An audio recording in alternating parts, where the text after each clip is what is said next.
এতক্ষণ আমি যে ম্যাগনেট ফিশিং করার ট্রাই করেছি তাতে কিন্তু আমার এই ম্যাগনেটে কিছুই আসেনি, কিন্তু ছেড়ে দেওয়ার পাত্র নয়। দেশিদের মতো আমিও ট্রাই করব, বারবার করে ট্রাই করব, কেননা ম্যাগনেট ফিশিং দিয়ে আমার এখান থেকে কিছু অর্জন করাই লাগবে, দেখানো লাগবে যে আমি আদৌ কি এখান থেকে কিছু পেতে পারি, অন্তত একটা লোয়ার কি আমি কোনো কিছু পাই কিনা সেটা আপনাদের দেখাবো। তো চলেন আমরা একদম মাঝ নদীতে মারার ট্রাই করতে, নিক্ষেপ করার ট্রাই করতেছি। বিসমিল্লাহ।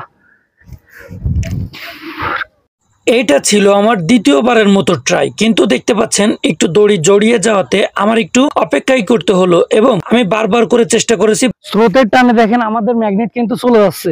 তো আপনারা কিন্তু অবশ্যই কমেন্ট করতে ভুলবেন না যে নেক্সট টাইম আমরা যখন এই ম্যাগনেট ফিশিং করব তখন এই ম্যাগনেটটা আরো অনেক দুর্দান্ত আর আরো অনেক অ্যাট্রাকটিভ যে ম্যাগনেটটা আছে আমরা সেটা ব্যবহার করবো কিনা। যদি নেক্সটে আপনারা আমার এরকম কোনো ভিডিও চান তাহলে অবশ্যই ম্যাগনেটের জন্য কমেন্ট করবেন, কারণ আমরা